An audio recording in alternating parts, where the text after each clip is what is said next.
जमीन घोटाला मामले में एक और ईडी एक के बाद एक बड़े सबूत पेश किए जा रही है, वहीं दूसरी तरफ पूर्व मुख्यमंत्री हेमंत सोरेन के लिए बेल के रास्ते बंद होते दिख रहे हैं। बड़गाई अंचल स्थित बरियातू रोड की 8.5 एकड़ की यह बर्खास्त भूईहरी पहनाए जमीन जेएमएम के लिए श्रापित सिद्ध हो रही है।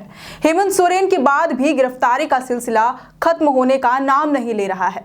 एक के बाद एक आरोपी गिरफ्तार होते चले जा रहे हैं, लेकिन इन सब में सबसे चौंकाने वाला खुलासा झारखंड मुक्ति मोर्चा के नेता अंतु तिर्की ने आदिवासियों की जमीन बेचकर करोड़ों रुपए की कमाई करके किया है। हाल के दिनों में उन्होंने इस बात को स्वीकार भी किया है। उन्होंने माना है कि फर्जी दस्तावेज के आधार पर जमीन के कारोबार में वह भी शामिल था, साथ ही गिरोह के सदस्यों से पैसा भी लेता था। इस खेल में रांची के एलआरडीसी कार्यालय का क्लर्क मनोज यादव भी शामिल था। ये बात ईडी ने अंतु तिर्की सहित अन्य लोगों के खिलाफ दायर चार्जशीट के माध्यम से कही है। साथ ही जमीन कारोबारियों के बीच बातचीत का कॉल डिटेल, पैसों के लेन देन के अलावा जमीन के ओरिजिनल डॉक्यूमेंट से छेड़छाड़ करने के लिए भी होटल पियर्सन इन में ठहरने का बिल भी सबूत के तौर पर पेश किया है। आपको बता दें कि अंतु तिर्की के घर पर छापेमारी के दौरान बड़गाई और मांझी सहित अन्य स्थानों पर जमीन की खरीद बिक्री के लिए अपने और पारिवारिक सदस्यों के नाम किए गए इकरारनामे से संबंधित कागजात मिले थे। पूछताछ के दौरान उन्होंने इन सभी मामलों में अपनी संलिप्तता स्वीकार की है। अंतु तिर्की झामुमो के एक बड़े नेता माने जाते हैं, लेकिन जब जमीन घोटाले से उनका संबंध उजागर हुआ तब ये काफी चौंकाने वाला था। उसके बाद से ही उनके इस अवैध गोरख धंधे का खुलासा होना शुरू हुआ।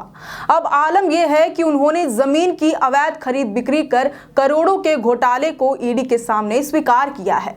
उनकी संलिप्तता केवल हेमंत सोरेन से संबंधित बड़गाई अंचल के 8.5 एकड़ जमीन से ही नहीं है, बल्कि कई सारी आदिवासी जमीनों के दस्तावेजों के साथ छेड़छाड़ कर उन्होंने खरीद बेचकर करोड़ों रुपए कमाए, जिसके बारे में हम अपने वीडियो के आखिर में आपको बताएंगे। फिलहाल आपको ये जानना जरूरी है कि इन्हीं तथ्यों के आधार पर ईडी ने जमीन घोटालों में आरोपियों के आपस के कनेक्शन को पीएमएलए कोर्ट में पेश किया है। ईडी ने कोर्ट को बताया है कि बरियातू स्थित 8.5 एकड़ जमीन जो कथित तौर पर हेमंत सोरेन के कब्जे में है, इस जमीन के कागजात में हेराफेरी के लिए किन किन लोगों ने अहम भूमिका निभाई है। ईडी द्वारा दायर चार्जशीट के अनुसार हेमंत सोरेन की ओर से सबसे पहले बड़गाई अंचल के राजस्व कर्मचारी भानु प्रताप प्रसाद को जमीन के दस्तावेज में हेराफेरी के लिए आदेश दिया गया था, क्योंकि भानु प्रताप जालसाज गिरोह से जुड़ा हुआ था। इसके लिए भानु प्रताप ने जमीन दलाल मोहम्मद सद्दाम से संपर्क किया और इस तरह से दोनों के बीच संबंध स्थापित हुआ। बता दें कि ईडी ने छापेमारी के दौरान नगद लेन देन का दस्तावेज भी मोहम्मद सद्दाम के आवास से ही जब्त किया था। सद्दाम ने अफसर अली से साल 1940 के डीड संख्या 3985 का फर्जी डीड बनाने के लिए संपर्क किया। अफसर अली ने इरशाद अख्तर से बोला कि वह कोलकाता के रजिस्ट्री ऑफिस से मूल दस्तावेज की तरह एक ब्लैंक पेज की व्यवस्था करे। इसके लिए इरशाद अख्तर ने कोलकाता के एश्योरेंस ऑफ रजिस्ट्रार में कार्यरत तापस घोष और संजीत कुमार से संपर्क किया। तापस और संजीत ने एक ब्लैंक पेपर की व्यवस्था की। इरशाद ने इस ब्लैंक पेपर को अफसर अली को दिया, जिसे अफसर अली ने मोहम्मद इरशाद को दिया। इसके बाद ही मोहम्मद इरशाद, भानु प्रताप और मोहम्मद सद्दाम ने मिलकर ब्लैंक पेपर सहित अन्य दस्तावेज में एंट्री के लिए क्या क्या फर्जी एंट्री करना है उसे तैयार किया। इस तरह का संबंध स्थापित करते हुए ईडी ने चार्जशीट में बताया है कि हेमंत सोरेन का जमीन से जुड़े दस्तावेज में जालसाजी करने वाले गिरोह के साथ संबंध है। ईडी द्वारा लगातार पेश किए जा रहे इन तथ्यों के कारण हेमंत सोरेन की मुश्किलें और बढ़ती नजर आ रही हैं। उनकी बेल की राह में कठिनाइयां ही कठिनाइयां दिखाई पड़ रही हैं। जब से हेमंत सोरेन की गिरफ्तारी हुई है, तब से लेकर अब तक उन्हें एक बार भी बेल नहीं मिला है। एक दिन के लिए भी वह जेल से बाहर नहीं रहे। मात्र एक दिन उन्हें अपने चाचा के श्राद्ध कर्म में शामिल होने के लिए इजाजत मिली थी, वह भी महज 8 घंटों के लिए। गिरफ्तारी के बाद से पूर्व मुख्यमंत्री कई बार कोर्ट में बेल के लिए अर्जी लगा चुके हैं, लेकिन हर बार उनकी अपील खारिज कर दी जाती है। हाल के दिनों में उनकी जमानत याचिका पर हाईकोर्ट में सुनवाई हुई। उस दौरान ईडी ने हेमंत सोरेन के खिलाफ कई सारी बातें कही। ईडी ने अपनी दलील पेश करते हुए कहा कि यह मामला मनी लॉन्ड्रिंग का है और उन्होंने इसके सबूत भी पेश किए हैं। ईडी की ओर से पक्ष रख रहे एसवी राजू ने अदालत को बताया कि हेमंत सोरेन ने अनधिकृत रूप से बड़गाई अंचल की 8.5 एकड़ जमीन पर कब्जा कर रखा है, जो पीएमएलए के तहत आता है। हेमंत सोरेन काफी प्रभावशाली शख्स हैं और राज्य की मशीनरी का इस्तेमाल करते हुए उन्होंने खुद को बचाने के लिए तमाम प्रयास किए। जमानत मिलने पर हेमंत सोरेन राज्य मशीनरी का दुरुपयोग कर जांच को प्रभावित कर सकते हैं। हेमंत सोरेन जमीन घोटाले का सबसे बड़े लाभुक हैं, इसलिए उन्हें बेल नहीं दी जानी चाहिए। इस दौरान ईडी ने हेमंत सोरेन का कनेक्शन आर्किटेक्ट विनोद सिंह के साथ होने की बात कही और बताया कि जमीन पर कथित रूप से बैंक्वेट हॉल बनाने की तैयारी चल रही थी, लेकिन इस पूरे तथ्य का हेमंत सोरेन की अधिवक्ता मीनाक्षी अरोड़ा ने विरोध किया और बड़े ही तर्कशीलता के साथ ईडी के आरोपों का खंडन किया। हेमंत सोरेन की ओर से पक्ष रख रही सुप्रीम कोर्ट की वरीय अधिवक्ता मीनाक्षी ने कोर्ट से कहा कि यह मनी लॉन्ड्रिंग का मामला नहीं बनता है।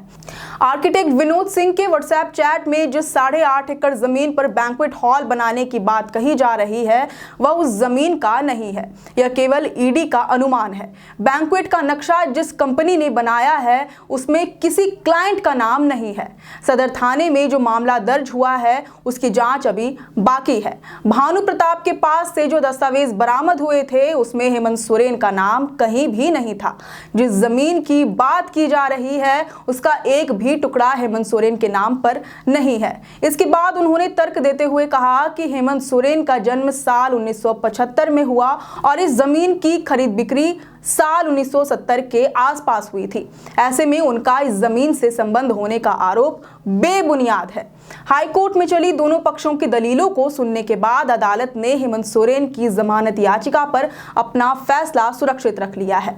अब हमने वीडियो के शुरुआत में कहा था कि अंतु तिर्की ने कई सारी आदिवासी जमीनों को बेचकर करोड़ों अर्जित किए हैं। इनमें बड़गाई के खाता नंबर 234 के प्लॉट नंबर 1055 से संबंधित इकरारनामे में 42 डिसमिल जमीन और 73.5 लाख रुपए शामिल है।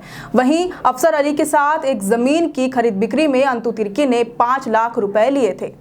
अंतु तिर्की ने अपनी पत्नी सुनीता तिर्की के नाम पर शाहदेव पाहन के साथ और मांझी के खाता नंबर 232 के प्लॉट नंबर 1054 में निहित 32 डिसमिल जमीन को इकरारनामा किया। खाता नंबर 2020 और 221 में निहित 1.30 एकड़ जमीन का इकरारनामा शनिचरिया देवी के साथ किया। बड़गाई के कैलाश पाहन से 22.50 लाख रुपए में 15 डिसमिल जमीन ली। मौजा बड़गाई में मंजू देवी से खाता नंबर 232 के प्लॉट नंबर 232 की जमीन ली। मौजा बड़गाई में खाता नंबर 231 के प्लॉट नंबर 1059 में निहित 54 डिसमिल जमीन का इकरारनामा बुधू पाहन से किया। मौजा बड़गाई में सोमरा पाहन, रमेश पाहन, नरेश पाहन व अन्य के साथ इकरारनामा किया। यह है अंतु तिर्की से संबंधित जमीन घोटाले की रिपोर्ट जिसे ईडी ने अपने चार्जशीट में दर्ज किया है। इससे अब पूर्व मुख्यमंत्री हेमंत सोरेन की परेशानियां बढ़ सकती हैं। अब देखना यह होगा कि इस बार भी हेमंत सोरेन को बेल मिलती है या फिर अपने तथ्यों के आधार पर ईडी हेमंत सोरेन को गुनहगार साबित कर पाने में सक्षम हो पाती है। इस पर आपकी क्या राय है यह हमें कमेंट करके जरूर बताएं और अगर आपको ये वीडियो पसंद आया हो तो इसे जरूर से लाइक और शेयर करें। हमारे चैनल लोकतंत्र 19 को फेसबुक पर फॉलो और यूट्यूब पर सब्सक्राइब करना न भूलें। फिलहाल लेते हैं अलविदा। जोहार।